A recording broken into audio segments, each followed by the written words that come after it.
I'd like to start by apologising for my voice. I've been battling the plague, so I'm a little bit croaky. Now, on with the show. Star Citizen 4.8 has officially arrived, bringing with it some incredible technical milestones and feature update that push the boundaries of what this universe can do. But with as many major leaps forward in Star Citizen's development, it has once again been a double-edged sword. Almost immediately after the patch dropped, live servers experienced severe performance degradation, leaving players battling massive desync and in-game breaking bugs. Stability issues became so critical that Cloud Imperium Games made the tough yet necessary call to delay the DefenseCon Free-Fly Week. It's a stark reminder of the ongoing struggle between game ambition, internal testing, small population testing, and server reality. So let's take a look at what went wrong. The back-end adjustments in 4.8 are massive, designed to lay the foundation for the game's future movement systems and infrastructure, especially when we consider the inclusion of the major transit overhaul, ship insurance and item recovery.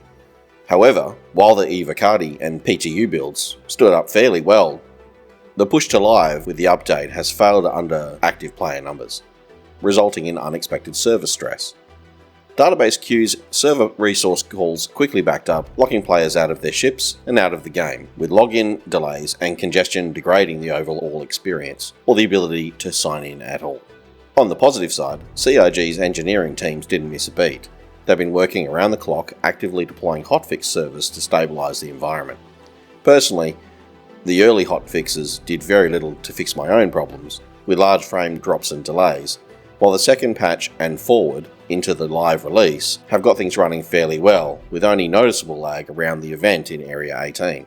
The recovery has been slow and frustrating for players trying to enjoy the new patch. The transparency and rapid response from the dev team shows a clear commitment to resolving these systemic bottlenecks. With Drake DefenseCon this year replacing the Invictus Fleet Week, on one hand, this is a fantastic in-game event celebrating the game's deep lore and evolving storied universe, designed to bring community together, put on a show, entice new players, and of course, showcase and sell incredible ships. While it's vital for the continued funding and long-term growth and health of the game and its surrounding community, on the other hand, pairing this intensive in-game event with a free-fly promotion always seems to create a massive infrastructure bottleneck. When you combine a fresh, inherently unstable patch with a heavy lore event returning countless current backers to the game, and then pile on an influx of temporary players, the system hits a breaking point. We've seen all this before, in the past, and it brings to question, or at least to discussion, or perhaps a constructive debate, should free-fly events be separated from major in-game milestones like Invictus or IAE? To answer that, or to even think about it, we need to take a look at it from both perspectives. For CIG, marketing during this massive event is highly effective for drawing in new players and hopefully new pledges. But for the playing community, those backers who have actively funded the game or are actively playing on a daily, monthly or weekly basis, it means being unable to access something that you've already supported and something that you expect to use. Topping it all off, this happens precisely when the coolest content seems to drop. If CIG decoupled these events, current backers could enjoy Invictus smoothly with optimal performance, then once the patch is thoroughly stabilised, a standalone free-fly could give newcomers a fantastic lag-free impression. Right now, doing both at once risks alienating the core player base and scaring off new players with a broken experience and poor content, and all at the same time. With 4.8 now live ahead of the rescheduled free-fly, it's clear that the game is going through some necessary growing pains.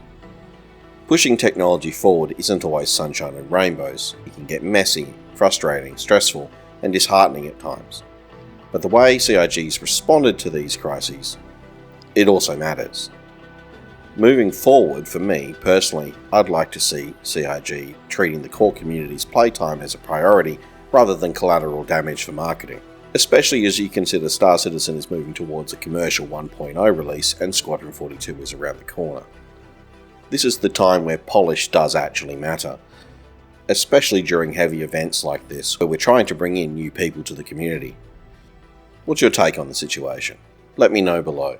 Should free-fly events get their own isolated dates? Should they stagnate the days to protect the current playing community? How would you tackle the issues? Let me know. Once again, I apologise for my croaky voice, and I thank everyone for watching, and if you've liked what you've seen and heard, hit the subscribe button, and I'll see you guys in the verse and in the next video. Hooroo!